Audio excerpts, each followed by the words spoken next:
Before we head into the weekend, I want to challenge you with a simple question. If OSHA walked into your building this coming Monday and went straight to your ladders, would you be confident or nervous? In the last video on Monday, we talked about how ladder injuries contribute to billions in the annual cost and sit near the top of OSHA's most cited list. Today, I'm going to give you a 15-minute ladder audit you can run this weekend to find problems before an inspector or an injury does. Here's what we covered this week. Ladders remain one of the most frequently cited OSHA standards that is violated. Ladder injuries cost businesses roughly $41,000 per non-fatal claim on average, and far more when a fatality is involved. The number one ladder citation is failing to extend a portable ladder 3 feet above the landing surface. Look, you don't need a full-blown safety department to address this. You just need a simple, honest self-audit. All right, step 1, inventory. Walk the facility, shop, yards, your truck, and count every ladder. Step ladders, extension ladders, platform ladders, even those old wooden ones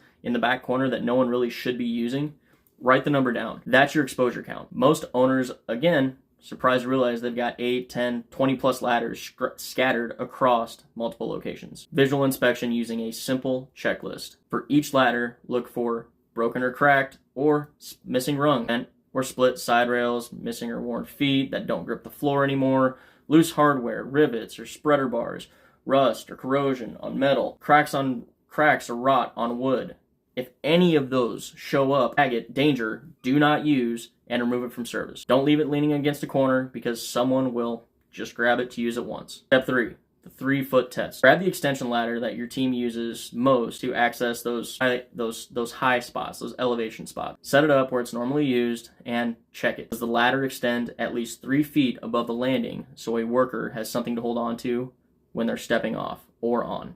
If it doesn't, you're looking at the single most common ladder citation in OSHA's database and very real fall hazard. Once you've done those 3 steps, ask yourself, do we have a written ladder inspection process, or is it just use your judgment? Have we trained our team on the 4-to-1 setup ratio and the 3-foot rule? When was the last time you actually replaced a damaged ladder instead of taping it or saying, well, we'll just toss it later, it's fine for now? Your answers will tell you whether ladders are under your control or a blind spot. So again, just a little recap of today's assignment or this week's assignment. Run a 15-minute ladder audit sometime between now and Monday, and then come back here and comment one action that you took. It could be we tagged out 2 bad ladders, or we threw 3 away and got rid of them, or our ladder doesn't meet the 3-foot rule. We decided to standardize ladder inspections every month. It could be any of those. If you go through this and realize ladders are just one of the many safety gaps, that's exactly the kind of thing that an OSHA mock audit is designed to uncover. If you want help mapping out your full risk picture, shoot me a DM and ask about doing a walkthrough for your operation.